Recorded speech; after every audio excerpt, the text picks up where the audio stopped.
that was yesterday, Easter Monday. And as we know, the festive seasons here in the country, as they are across the globe, do have a lot that happens in the world of business. The momentum for shopping is often crazy. The momentum for eating is crazier.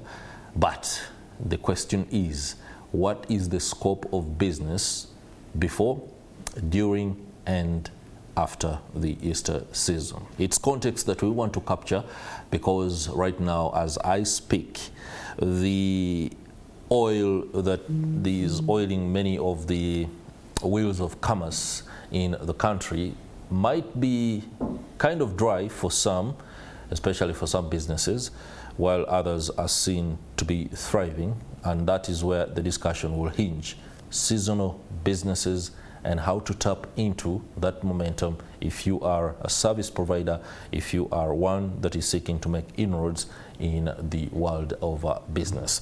I'm joined on set by Patrick Mugisa. Patrick Mugisa is a businessman and also a politician. On the line of business, he's a consultant and does everything, including conveyance, but also manages the Uptown Shop and Save supermarket chain. Mr. Mugisa, many thanks for joining us here on Morning at NTV. Thank you very much, sir. It's my pleasure. Great. I would be remiss if I do not capture your sentiment on what is making headlines across the globe before we delve into the nitty-gritty of the business discussion that we are going to be having this morning. The passing of Pope Francis, an event in itself that sent shockwaves across the globe, especially within the Catholic community. How has it been within your circles, the receipt of that news, but most importantly, what it means going forward? It's exceedingly saddening. Personally, I'm a Catholic, and not a passive Catholic, an active Catholic. Active Catholic. Practicing. Yes, practicing. And I would say, eternal rest grant unto him, O Lord, and let perpetual light shine upon him.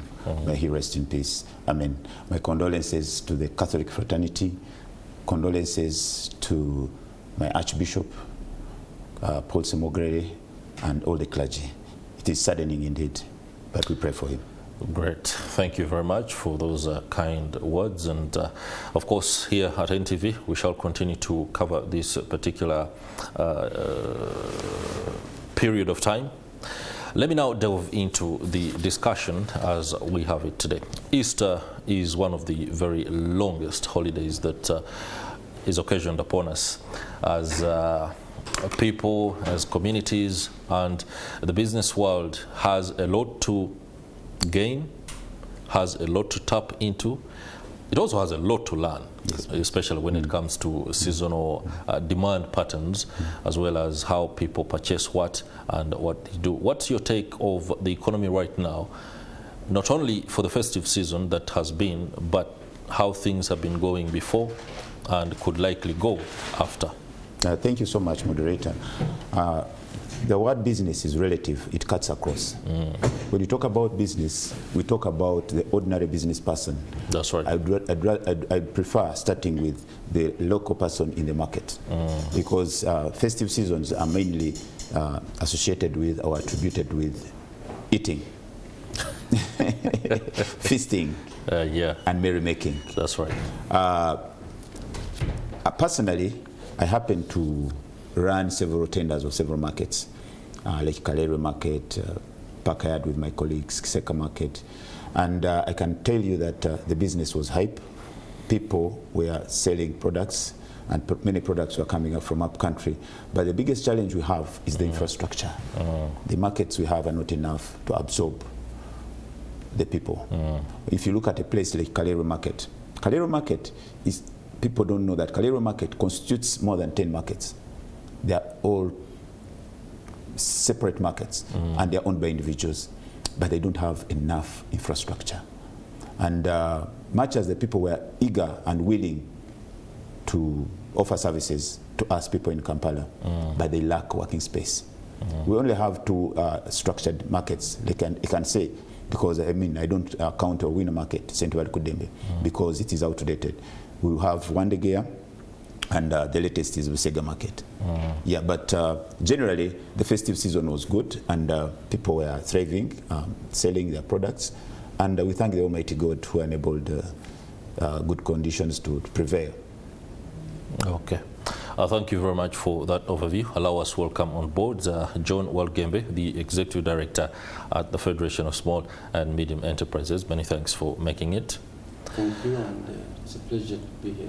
Great. You find Mr. Mugisa talking about the scope and the fact that infrastructure is still lacking. I had earlier given him the opportunity, of course, to give us his views or sentiment on what's making headlines across the globe. I would be remiss too if I don't offer you that opportunity before we can go into the dynamics of how business is running within the city and indeed the country. The Pope's passing. Well, I'll start from the globe because we are not an island. That's right. Of course, we have the sad news of the passing of the Pope, and I would like to extend my sympathies and condolences to, I think, the world plus the Roman Catholic community.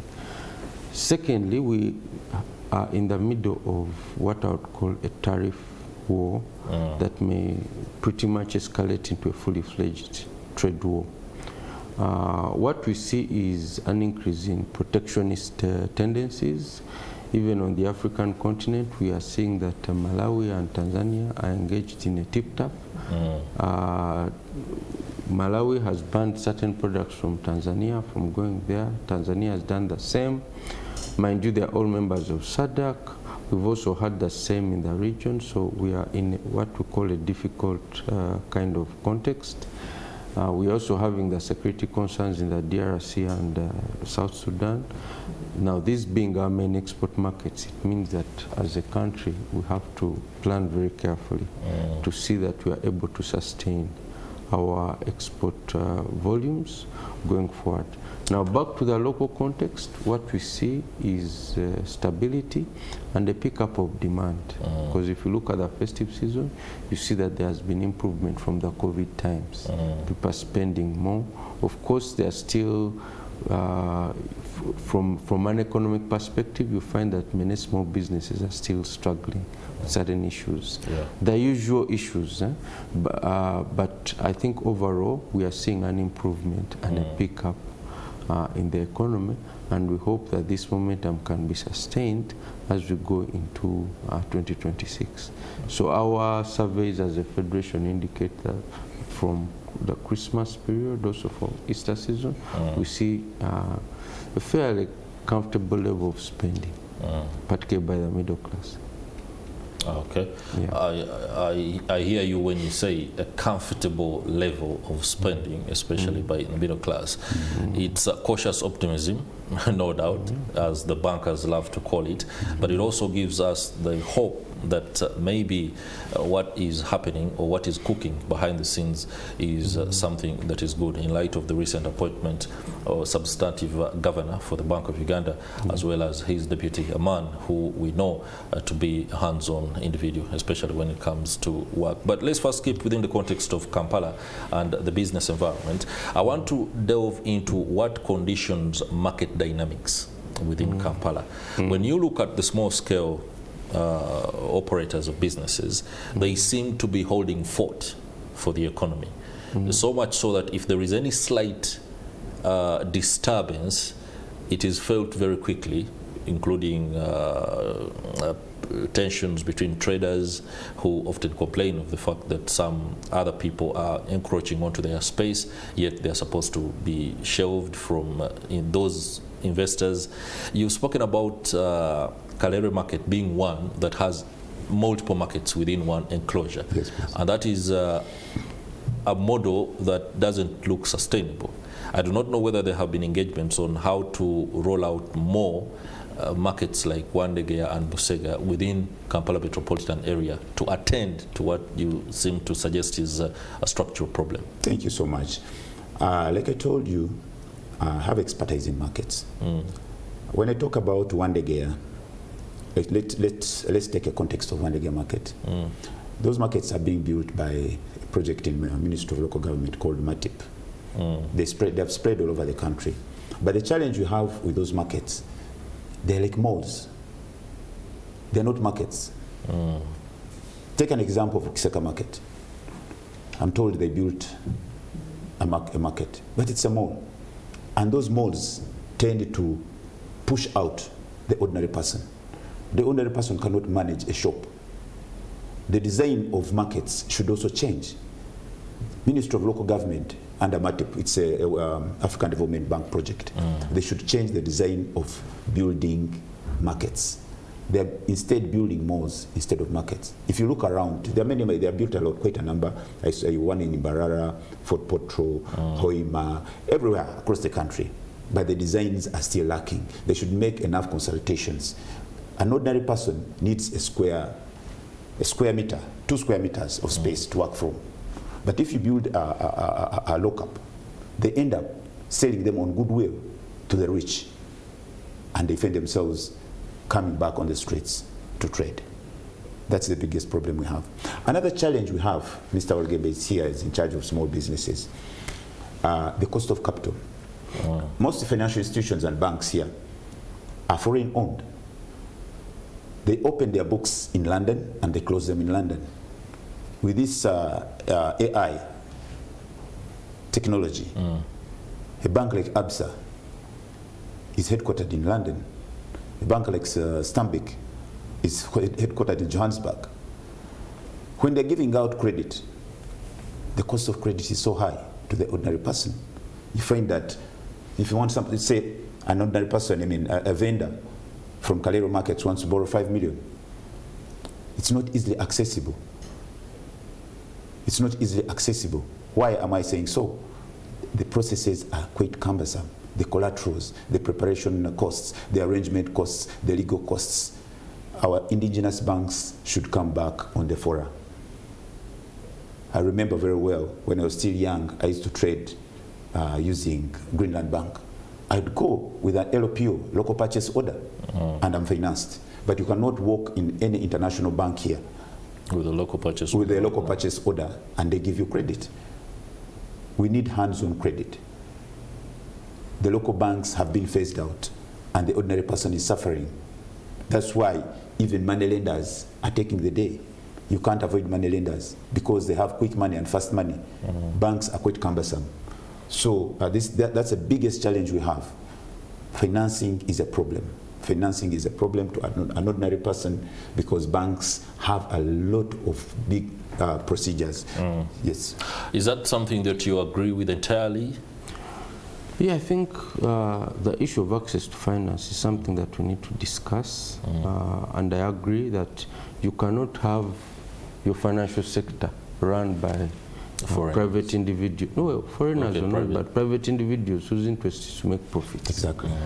And it's worse when the shareholders are seated in another capital somewhere. You cannot then assume that they are going to push your national agenda, because we are saying we want to ensure that people transition from peasantry into a modern economy. But private capital cannot do that, because at the end of the day, if I'm a private business person, I want to maximize shareholder value and profit. We also, so I think the new governor and the deputy must really take time to see how do we ensure that we create room for local financial institutions. I know they have started regulating circles, but maybe that could be a starting point to support amalgamation and the creation of local financial outfits, so that those outfits can, for instance, we need an agriculture bank. We may need a cooperative bank. We may need a bank for industry. If you go to India, they even have a bank for small business. Okay, so we can, as a government, we can deliberately, the way we have said we are coming back into business, we are supporting A, we are supporting B, that can be the case. Same with the issue of infrastructure, which my colleague mentioned. You need workplaces, so that people don't have to work from road reserves, they're not being harassed and so on. Especially in the city, KCC is quite rough with people who are trying to run small businesses. Sometimes you may call them hawkers and that they are an inconvenience, but in fact, they are helping you to reach the market. So we need to ensure that we have a clear trade order, we have proper infrastructure, and if we have, saying we are going to design markets, we need to ensure that the traders are involved. Because there's no woman who can sell tomatoes on the 5th floor of any building. There's no customer who will go up to the 5th floor to buy tomatoes. So logically, once you build such a building, she will give up and continue with her operating on the road reserve. And then there's also the issue of skills. You know, businesses need skilled employees, but unfortunately, most of our graduates do not want to work for SMEs. Of course, they are not going to be as well paid as when they would work for multinational. But you need people who are skilled, who can contribute to the growth of business. And the mindset here is that everyone should work in a government office, everyone should work in a multinational. You know, every person, even us entrepreneurs, when you educate your child, you say, no, I don't want you to come to carpentry. I am educating you to be a lawyer, not educating you to be a doctor. So you feel, so you're communicating that you are a failure and you're not happy with what you have been able to achieve. Now we find that all our children are lawyers, are doctors, and they're running after the same jobs, and the economy just cannot sustain the same kind of jobs. So we need to restructure the way we skill, and restructure may not necessarily be an overhaul, because sometimes excessive overhaul also complicates things might further. create a problem. Yeah. So I completely agree with my colleague on those issues. There is an aspect, when you speak about how a mom and shop operator cannot be on the 5th floor, this is something I see as a culture constraint, that as Africans maybe, this is not our style of buying and selling. We consider the little items that you use on a daily at home, ones that you can pick quickly and then return home. For you to begin climbing steps or going a whole half-mile or a mile journey to buy tomatoes is something that is not conceivable. But in light of the need to become organized, the need to become modern, and the need to operate within spaces that are good on sanitation, I think this is the context within which these markets are built. It's not to have people shop in air-conditioned markets, absolutely not. It's a case of ensuring that sanitation is good, but here you have a society that is very comfortable shopping on a rainy day in Kalere, being told to go into a light-filled concrete building to buy the same items that they would buy the other side. I think this is a culture issue. I don't know whether there is any concerted effort for that matter on sensitization to allow people to understand that it's okay to walk into Wandegea market and ask, where do I find the tomatoes? Where do I find the rice? And I think that's how we should approach it. Let me push that question to the executive director. You're correct. You're right and also wrong.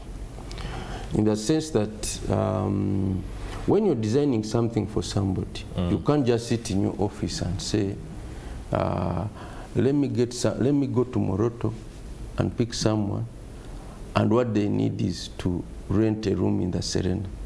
You may spend $250, but you may inconvenience them. Okay?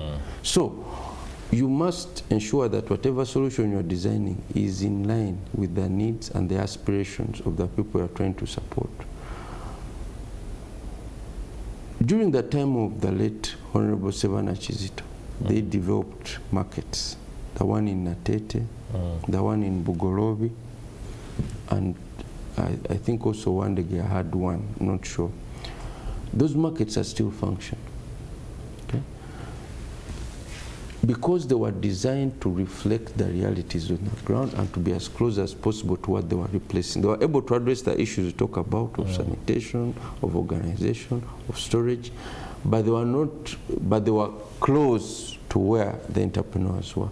What we have with these new modes, I mean, you go to Wandegea now, if you go there, you'll find that it's photocopying services, it's consultants who are seated up there, it's salons and so on, because the design the design is closer to a mall than to a market. And that's from the perspective of the clients, but also from a perspective of the operators market. So I think those are things that, and you see, what we are saying may even be cheaper. Okay? You may do, the money used to do one mall, you can do 30 markets. You can also do workspaces, because I also tell people, let's not just focus on market vendors. We also have metal fabricators. We also have carpenters who are being chased left, right, and center. Every time there's a road, they say, oh, you're in the road reserve, please move.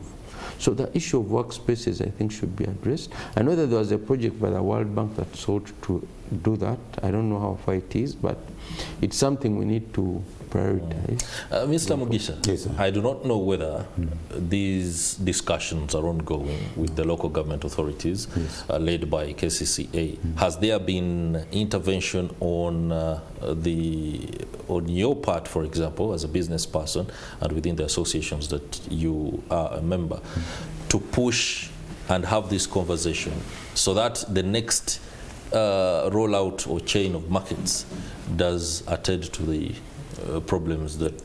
Thank you so much. The challenge we usually get is technocrats and consultants in the ministries tend to make decisions without involving the ordinary people.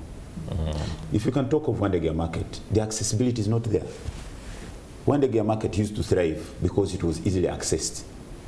But right now, accessing Wandegea market, you need to turn around several times to access the market. And in that case, the market lost value. It's no longer market. Does it have parking space? It does have a parking space, but it's more of a shopping mall of Makerere University than a market. Like my colleague tells you, it has saloons, photocopier services, things like that.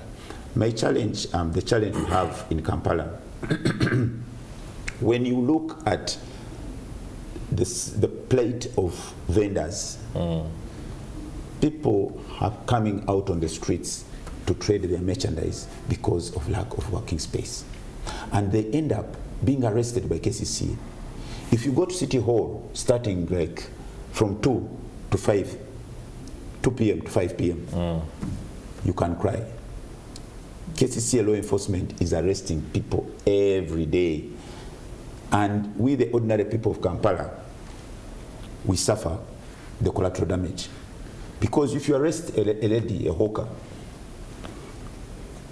trading in mangoes, worth 100,000 or 50,000, you take him to City Hall, onward to Luzira. This lady has left about 4 kids in the house. She's a single mother. She's there in Luzira for 6 months. What do you expect these children to be? That's why you find that children are going into drugs. In fact, if the Chief Justice, I want to intervene, he should intervene into the City Hall plight of vendors.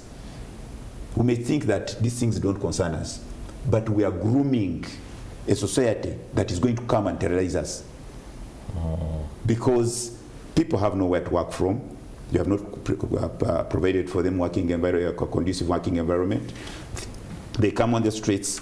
You just push them to Zira, to Chitalia, to Chigo, just anyhow. And this problem is continuing every day.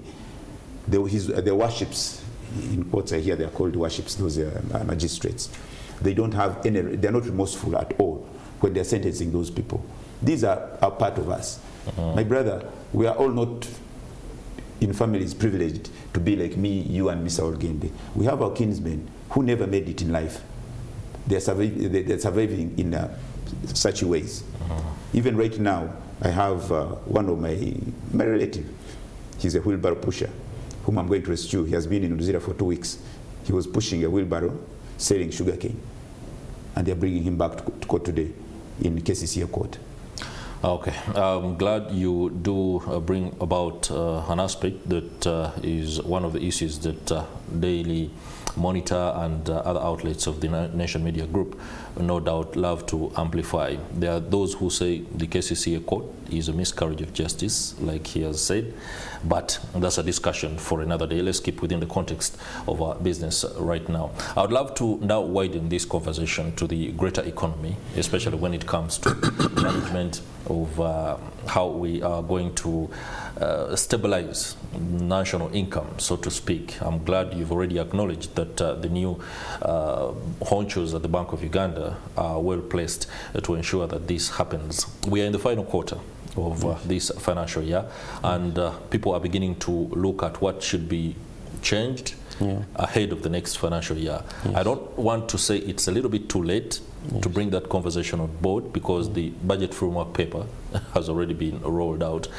But in light of our ability to legislate ourselves, depending on what happens, in order to improve here and there, what should be the prompt that the budget committee right now and many technocrats be looking at in projecting Uganda's economy going forward? Okay, so first of all, because a budget is a wish list. We wish to do ABCD. Yeah. And in most cases, what actually happens and what you wished for are not aligned. And in Uganda's case, it's it's almost expected. You know, so because how we spend and how we say we shall spend are completely very different things. See, so, but I think the most important thing when you're budgeting is the revenue side of things, because you can't spend without revenue. Even if you spend through relying on debt and so on, eventually you're going to get yourself in problem. So I think as we look at the budget, we need to focus on the aspects of revenue. How do we ensure that as a country we raise more revenue? But also, how do we ensure that we spend prudently? Because many taxpayers feel that after paying your hard-earned money, you hear that X was a beneficiary of 100 million in a sack, and you feel pain. See, and you wonder, can I also make the line so that I can also begin to get that money? I can also benefit. So I think as a country we need to focus on issues of revenue, and on the aspects of revenue I would say that we're in a difficult situation. Many countries are choosing to cut aid. The US, for instance, through USAID is redoing many things. So it means that we have to go back to the drawing board, because I'm assuming that government may not have allocated enough resources to the health sector, knowing that USAID will come in as it has always come. So how do you fill that gap that USAID is now leaving? Because all signs are that USAID may not remain in the form that it was before the restructuring. That is one. Then the second one is on the issue of domestic taxes. We are really glad that government has come up with a proposal of saying that startups that don't make more than 500 million should be entitled to income tax relief or a holiday for a period of 3 years. 3 years. This is a good thing, because it encourages people to start business and to enjoy that freedom without looking over their backs and over their shoulders, thinking that URA will be running after them. So these kind of nice proposals that encourage young people to start jobs should be pushed and should be encouraged. Then on the issue of expenditure, we also need to ensure that we direct money to what we call productive sectors. We have a challenge in Uganda and in Africa where ideally the agricultural sector is supposed to serve as a base for our industries. But what you see instead is that people are transitioning into what I would call low-level services, salon, border riding, and so on. So how do we create a sufficient base of jobs that can absorb our young people in productive sectors of the economy? And I think that's where discussions around import substitution, export promotion try to come. So those would be my ideas with regard on the revenue side and also on the expenditure side. And finally, we have to emphasize discipline, because as I mentioned, we are indisciplined. We budget one thing, we do another thing. Sometimes you bring, when the budget is passed this week, they bring a supplementary 3 days after the budget has been passed. So let us as a country try to ensure that we are as disciplined as possible, because we are in a volatile global economy at the moment. Okay, thank you very much. The sentiment that you submit to is one that, of course, is well understood by many. The agricultural sector, in the Daily Monitor this morning, I have an article here by Ismail Musaladu, Why Agricultural Tax Remains a Taboo in Uganda. That is also one of the things that should be worked on. He says a sector contributing nearly 25% to the GDP should be gradually brought into the tax bracket through a phased approach. But whenever this suggestion comes up, it's deemed controversial. According to the URA report for 2023-2024, the agriculture sector contributed 24.7% to GDP, but less than 1% to revenue. That is very telling. Mr. Mugisa is a man that is aspiring to manage matters within Kampala Central. Did you know? Yeah. No, I didn't know. You didn't know. So let's push some of the questions that you have to him right now. Yes. What should be done, or what should we look out for? I'm a product of cooperative unions. My parents, especially my grandparents, used to be coffee farmers. And we benefited a lot from the cooperative unions and the cooperative society. When you talk about agriculture tax, you cannot tax a sector that is not well structured. It is scattered. And the agriculture, the people in agriculture are at the mercies of the buyer. That's why you find that certain products don't have specific and defined and precise prices. The only way that the government can tax agriculture is through reviving cooperative unions. If you don't revive cooperative unions, you cannot even track the database of the farmers, because farmers are in a free world lifestyle. Everybody is doing whatever he wants. Whatever they want. Yes, and they're selling at their own prices, and the prices are determined by the market forces of demand and supply. Within any one particular location? Yeah, within one particular location. And another challenge we have is what I can say, the Bretton Woods institutions. Do you know them? IMF and World Bank. I do. Yes. Those institutions are determining a lot of issues in our economy, both monetary and fiscal policies. If you look at the threshold of the bank reserve ratio, it's $42 million. That's about, to open a commercial bank, you need 150 billion Uganda shillings. Uganda shillings as a reserve to Bank of Uganda. 150 billion equivalent. Mr. Walugembe, are you opening a bank? We would have wanted, but with a new requirement. But that requirement... But it was just raised actually from 25. It was raised. It was 25 something to write home about? Yes. Was it comfortable? Yes. Yeah, and that's why I'm saying that the challenges we get in such situations are to phase out the local indigenous banks. And the local indigenous banks are the banks that would help the ordinary person. 150 billion, if someone has it, I'd rather fix it and get money than opening a commercial bank, because businesses have a gestation period. Businesses grow. Some of them die. They don't even celebrate their first birthday. When you tell me that Mr. Walugembe here was talking about waiving taxes on young businesses, I would suggest, he talked about income tax, I would suggest all taxes should be waived off. Because you can't tell me that you start a business today, it is still in its gestation period, and you start taxing me. You begin taxing. No, that's very, very unfair. They should even increase the period to 5 years. Let someone first grow. Because some of them die before celebrating their first birthday. When you tell me that you're going only to exempt them from income tax, that's no work done.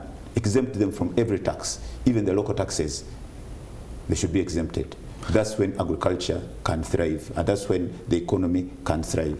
But if that is not done, then we're going to get challenges.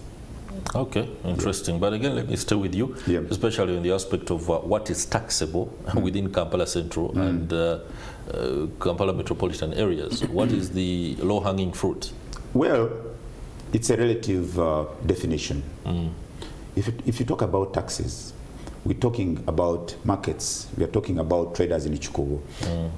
Of recent, the shilling has been gaining against the dollar. The shilling has been stronger than the dollar. Steadily. Steadily. The reason being, there's low demand for Forex from business people. And why is there no low demand? Many reasons. One of them I'd hint at taxes. Secondly, the purchasing power is low. And for that matter, government should look into that. You see, in business, we believe in volumes. Tax less and tax many. But don't tax much and tax few. If you reduce the taxes, many people will join the business. But if you increase the taxes, people are running away from businesses. And you find that you don't have, the tax bracket is shrinking every day. Then for the sake of markets, markets should be run by government. All markets should be run by government. Individuals should not run markets because there are no returns in markets. Market dues cannot sustain the utilities and the infrastructure of the markets. When I talk about utilities, electricity, sanitary toilets, cleanliness, hygiene, the money collected cannot commiserate to the services, the cost of services. Cost of service, yeah. Yes, and in that case, if an individual is running a market, you'll find that the hygiene is compromised because he will not manage to meet the cost of hygiene. Okay. Thank you. Allow me ask Mr. Walugembe on the existing structure of our finance and what can I call the structure of the financial system. Yeah.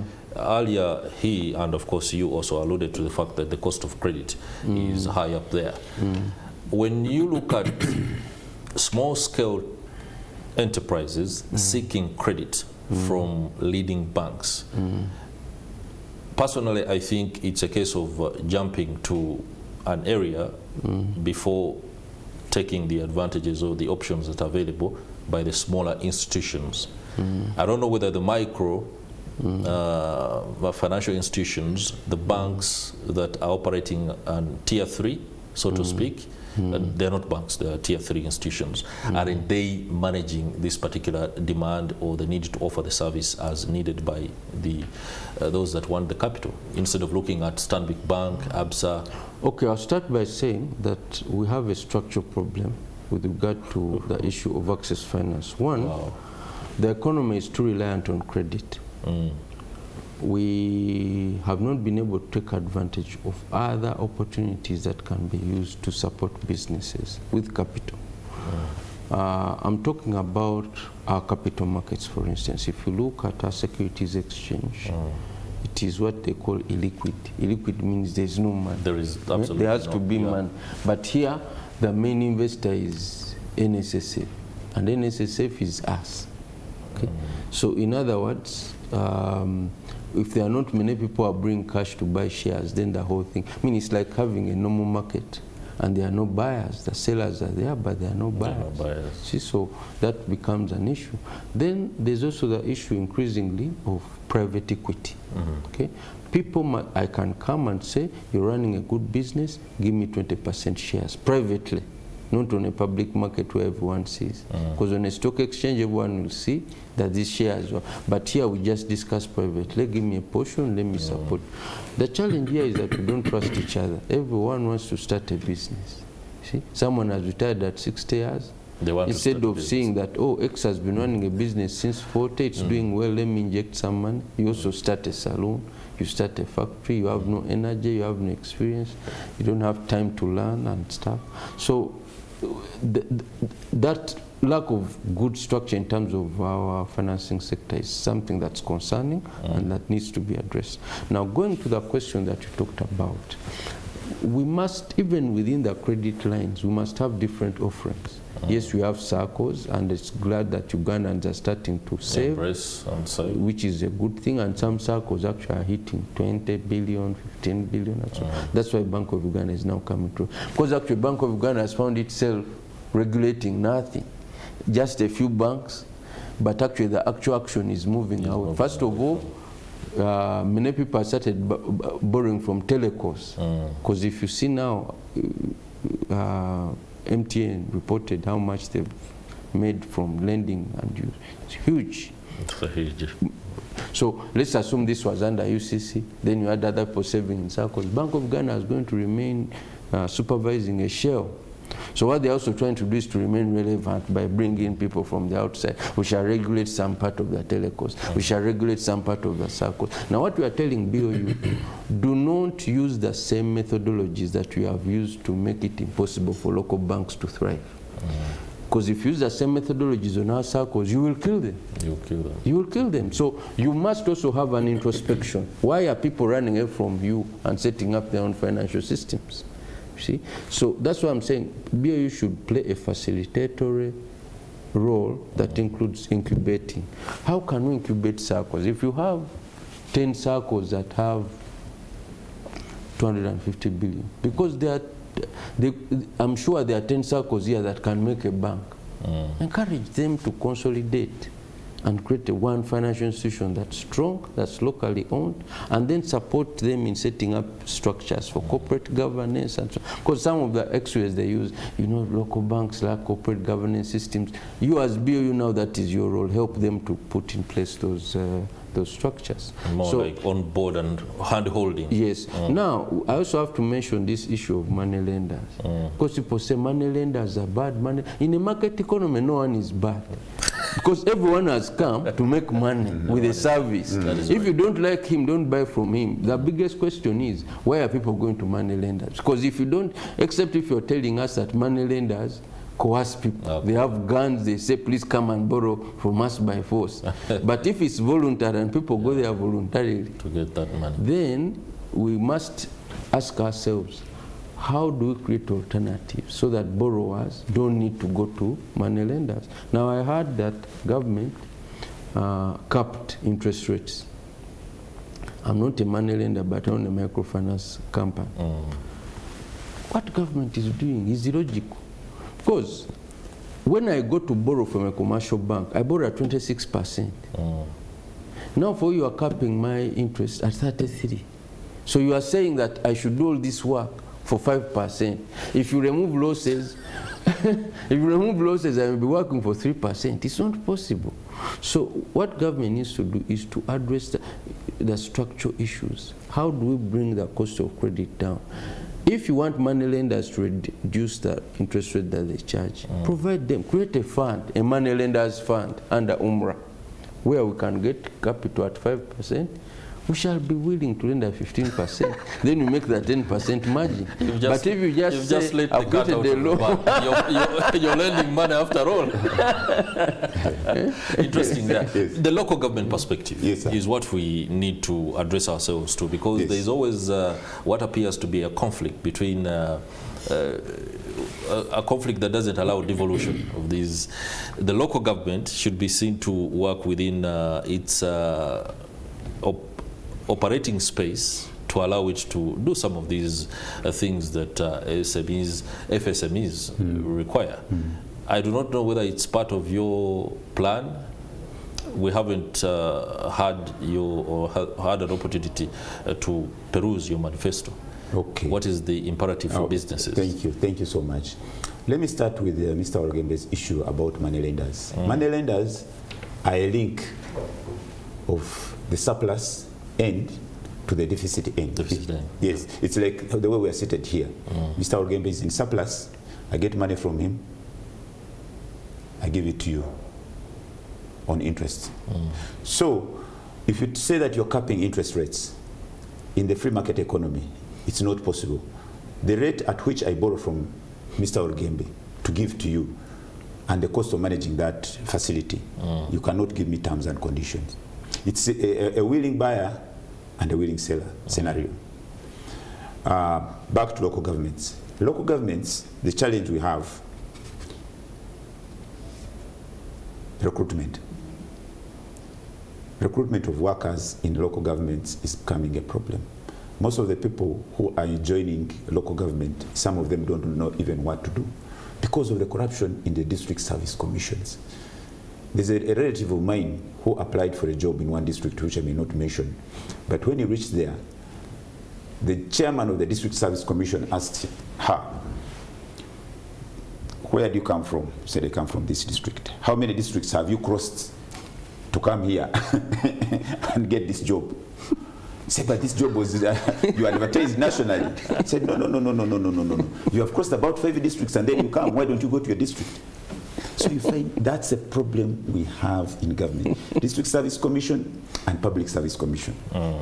If you know what is going down here, I'm not accusing people, in District Service Commissions, Public Service Commission, government should do something. Otherwise, we are going to have a very big problem. You have seen how money, PDM money has been mishandled. The problem starts from recruitment. You have recruited relatives. You have recruited people who are not educated. You have recruited people who are in their need of money, and their aim and purpose has come to make a deal, not to work. That's why you find that we have problems in money percolating down to the people. The service delivery is compromised on that. People are holding offices because they hold them on, they are relatives of senior people at the districts. Interesting. Thank you. Gentlemen, we are approaching the bottom of the hour. I'll allow you give us your last submissions on what should ideally be a positive projection going forward. Let me begin with Mr. Walugembe. Okay, first of all, we are seeing that our economy is doing well. It's not doing very well. There are still gaps, as we have highlighted, but we are positive that changes are being made that will support the growth of businesses. We would like to encourage public officials to look at business people as partners. We want to support the creation of jobs. We want to work with you to address poverty. So the mindset of partners should always be at the back of your minds. And the criminalization of enterprise, for instance, through arresting vendors and so on, should stop. Someone waking up to make an honest living cannot be turned into a criminal. Yes, it's true that we have trade order and so on, but these people simply need guidance. Where do you trade from there? You go there. We have established workspaces for you. If you have not done that, then it becomes a problem. With those remarks, I want to wish you a good week and month. All right, okay. Mr. Yeah, Mugisa. thank you so much. It's good enough Mr. Walugembe has told us that he has a microfinance company. In my opinion, I would suggest government should put money in microfinance companies, private microfinance companies. Here you are, you have an advocate. Yes, you should put money in private microfinance companies, because these companies don't ask for cumbersome collaterals. Mr. Walugembe knows that if he has a circle of 10 people, there's a way that money revolves around those people, and they are the security. It's called the Grameen model. There's this gentleman from Bangladesh, Grameen. It's a model whereby members are secured by fellow members. When you put money, like I have a friend, is called Joel's Microfinance, downtown there. If you reach in his microfinance company, he's giving money from 1 million to 50 million daily to people without a collateral, like title deeds and the rest. But he knows how he collects that money. If you give such a man such money, that's where the money lender's culture becomes threatening. Exactly. He knows how he collects that money. Before I end this, I also want to highlight the issue of KCCA courts. Very soon I'm going to lead a demonstration to City Hall about that court. Those people they are arresting, those are our relatives, those are our people. They are arresting them like chicken thieves. They're abandoning them on buses. And you see these, their worships, without any remorselessness, sentencing someone on remand 6 months because you found him selling bananas on the streets. Such a person, when you see, Chinua Achebe said, when you see a frog jumping in the broad daylight, you should know that it's something after its life. People of Kampala Central, I greet you in the name of our Lord Jesus Christ. And it is so saddening that we have lost our dear Pope. May his soul rest in peace. Thank you so much. All right, thank you very much, Patrick Mugisa, businessman and also aspiring Mayor for Kampala Central. Many thanks to you too. Thank you. John Walugembe, Executive Director at the Federation of Small and Medium Enterprises of Uganda, for the submissions, but most importantly, perspective that helps embolden our understanding. I hope those that are making the decisions and the planning authorities can take a leaf from these gentlemen and, of course, many other commentators that we do host here on Morning at NTV on how to realign the wheels of the economy that is Uganda. We shall go for a break.